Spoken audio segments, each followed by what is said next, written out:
update on what is turning out to be an impressive cyclone, Cyclone Harold, about to impact the islands of Vanuatu, the northern islands. 15.5 degrees south, its current position, 166.3 degrees east.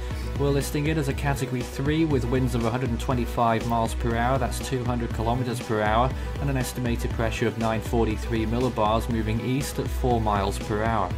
Also a CDPS Stage 5, because this storm could deliver up to 12 inches, 300 millimeters of rain to these islands. Malikula in particular we're looking at for a potential landfall zone with wind speeds around 120 just off its current expected peak.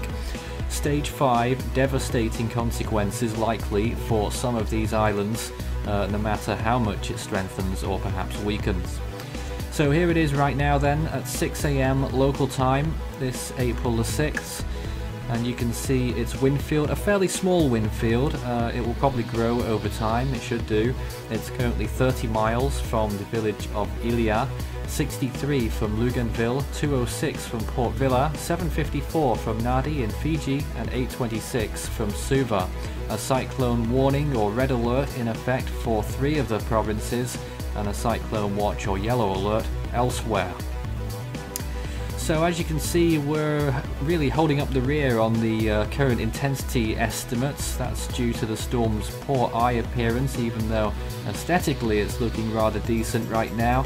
Other methods and the GWC going much higher, 140 miles per hour at least. Here is the expected forecast over the next 5 days, and at the moment it would appear that the storm will be over good conditions for quite some time. So we do expect for it to be a Category 3 for at least the next 3 or 4 days as it skirts past the southern islands of Fiji and then on towards Tonga. So this is a storm that could affect not just 1 but 2 or 3 different nations in the South Pacific. Well, let's take a look at the Gfs model. This is what we're looking at here. The storm's stalling really or moving slowly over the next 24 hours over Vanuatu, which will probably get the worst results from this storm. Passing south of Fiji, and you see its energy there gets removed and depleted as it moves towards the south. You just about see the islands of Fiji there as the storm passes. There it is. So quite a lot of moisture around, and if the storm did indeed track over any of those islands, you're probably looking again at another 300 millimeters of rain for the islands of Fiji and Tonga as well. Current sea surface temperatures, these are in Fahrenheit. We still haven't found a way to convert them to Celsius yet, but those are around 28, maybe 29 degrees Celsius around the storm, dropping to around 26 when it passes Fiji. So there's another look. What could happen, the GFS calling for slight intensification after it passes through Vanuatu and again after it passes Fiji. So that's really interesting to see.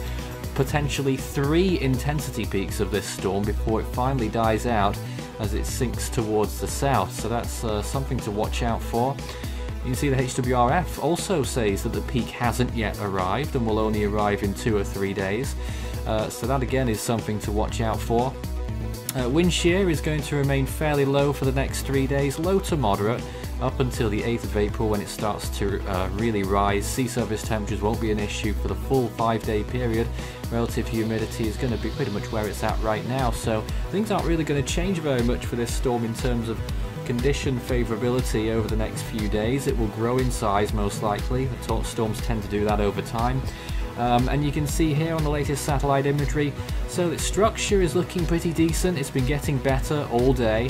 The eye still hasn't really cleared out beyond minus 50 Celsius, so that is really not particularly good, and that's what certainly stalled its intensification process, at least on our estimates right now, being kept at 125 miles per hour, but there is certainly scope for much further intensification later on.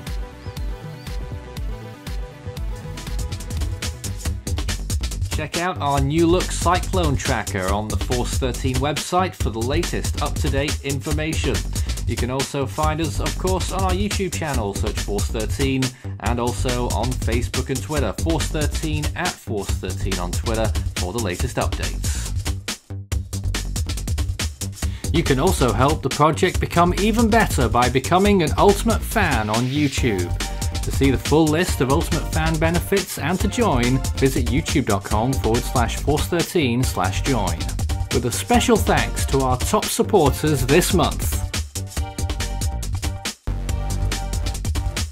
You can also check out our growing merch store so you can show Force 13's colours wherever you go.